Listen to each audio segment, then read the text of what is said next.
লোকসভা, বিধানসভা, পুরসভা, পঞ্চায়েত এ রাজ্যে যে ভোটই হোক না কেন শাসক দলের সন্ত্রাস করতেই হবে।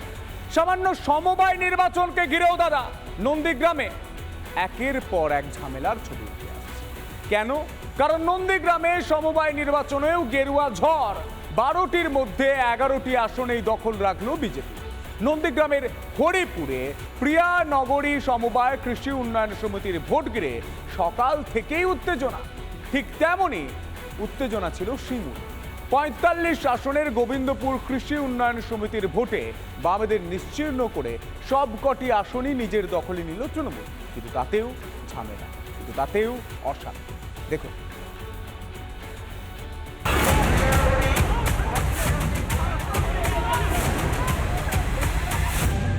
নন্দীগ্রামে তুমুল অশান্তি, সমবায় নির্বাচনেও তুলকালাম।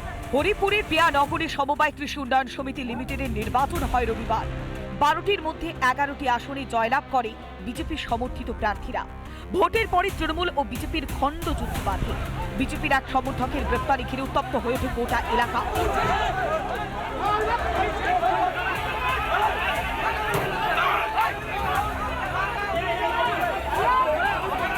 এবং ভোট পরবর্তীকালে প্রথম থেকে কিন্তু সকাল থেকে ছিল পর্যাপ্ত উত্তেজনা এবং পর্যাপ্ত র্যাব এবং পুলিশ বাহিনী নামানো হয়। পরবর্তীকালে দেখা যায় তৃণমূল এবং বিজেপির মধ্যে একটি খণ্ডযুদ্ধ বেঁধে যায়।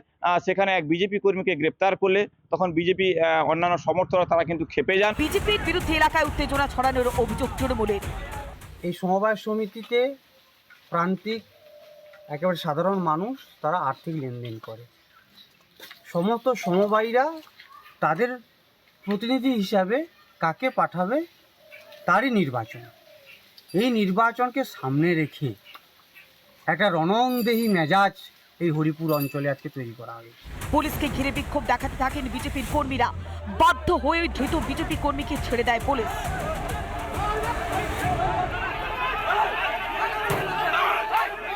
হুগলির সিঙ্গুরে আক্রান্ত বাম নেতা কর্মীরা।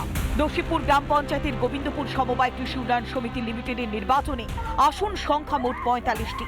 বেলা বাড়ার সঙ্গে সঙ্গে বুথ থেকে বিরোধী দলের এজেন্টদের বের করে দেওয়ার অভিযোগ তৃণমূলের বিরুদ্ধে। আক্রান্ত হন সিপিএম প্রার্থীও। টিএমসি গুন্ডা বাহিনী অ্যান্টি সোশ্যাল যারা এসে সবাইকে সরিয়ে দিয়ে উপরে ভোট করতে যাচ্ছে, আমি এবং আমার মতো কয়েকজন সবাই মিলে বাধা দেওয়ার ফলে বেধবা অ্যান্টি সোশ্যাল পুলিশের সামনেই বেধব ফিরল। প্রচুর পরিমাণ পুলিশ থাকলেও ভোটের যে সময় অর্থাৎ আজকে যে সমবায় যে ভোট ছিল সকাল 11টা থেকে কিন্তু সেই ভোট গ্রহণ শুরু হয়। দুপুর গড়াতেই তারপরেই কিন্তু অশান্তি শুরু হয়। শান্তিপূর্ণ ভোট হয়েছে অভিযোগ অস্বীকার তৃণমূলে। আমরা দেখছি যে ভোটের সংখ্যা কম পাবো, এটা মিথ্যা একটা অপপ্রচার করছে।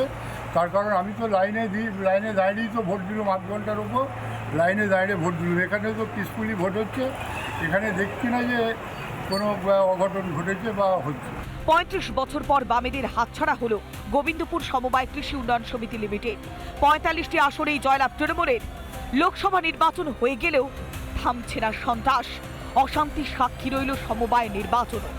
রিপাবলিক বাংলা। মুর্শিদাবাদে লাগাতার বোমাবাজি। একই দিনে একাধিক জায়গায় বোমাবাজির ঘটনা ঘটছে মুর্শিদাবাদে। আজও তৃণমূল নেতার বাড়ির সামনে বোমাবাজির ঘটনায় উত্তেজনা রেজিনগরের ছেতিয়ানি।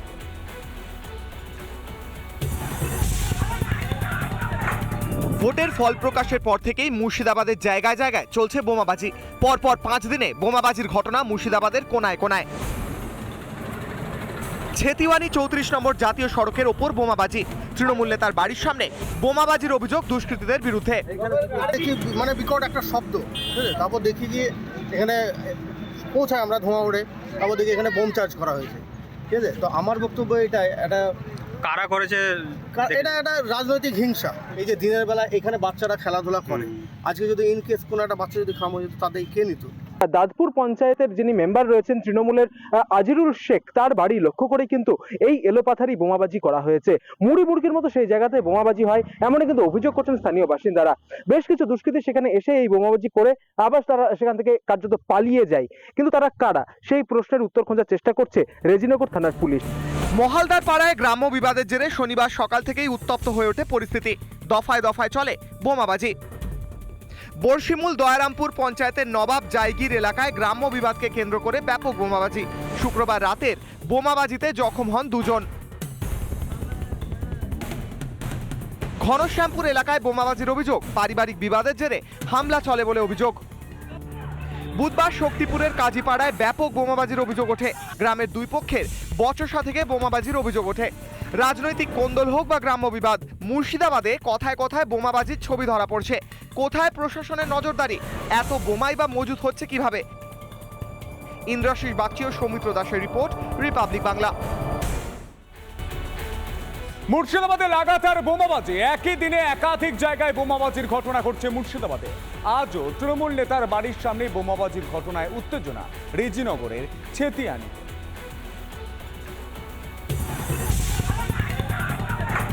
ভোটের ফল প্রকাশের পর থেকেই মুর্শিদাবাদের জায়গায় জায়গায় চলছে বোমাবাজি। পরপর 5 দিনে বোমাবাজির ঘটনা মুর্শিদাবাদের কোনায় কোনায়। ছেতিয়ানি 34 নম্বর জাতীয় সড়কের ওপর বোমাবাজি। তৃণমূল নেতার বাড়ির সামনে বোমাবাজির অভিযোগ দুষ্কৃতীদের বিরুদ্ধে। দেখি মানে বিকট একটা শব্দ, ঠিক আছে, তারপর দেখি গিয়ে এখানে পৌঁছায় আমরা ধোঁয়া ওড়ে, তারপর দেখি এখানে বোম চার্জ করা হয়েছে, ঠিক আছে। তো আমার বক্তব্য এটাই, কারা করেছে?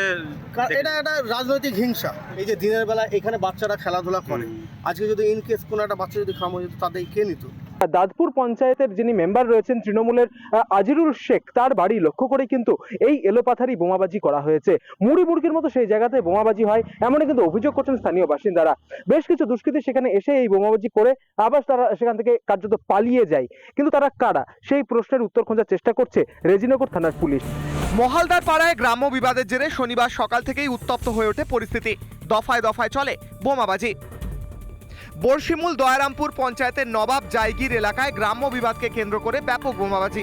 শুক্রবার রাতের বোমাবাজিতে জখম হন দুজন। ঘনশ্যামপুর এলাকায় বোমাবাজির অভিযোগ, পারিবারিক বিবাদের জেরে হামলা চলে বলে অভিযোগ। বুধবার শক্তিপুরের কাজীপাড়ায় ব্যাপক বোমাবাজির অভিযোগ ওঠে। গ্রামের দুই পক্ষের বচসা থেকে বোমাবাজির অভিযোগ ওঠে। রাজনৈতিক কোন্দল হোক বা গ্রাম্য বিবাদ, মুর্শিদাবাদে কথায় কথায় বোমাবাজির ছবি ধরা পড়ছে। কোথায় প্রশাসনের নজরদারি? এত বোমাই বা মজুত হচ্ছে কিভাবে? ইন্দ্রাশিস বাগচি ও সৌমিত্র দাসের রিপোর্ট, রিপাবলিক বাংলা।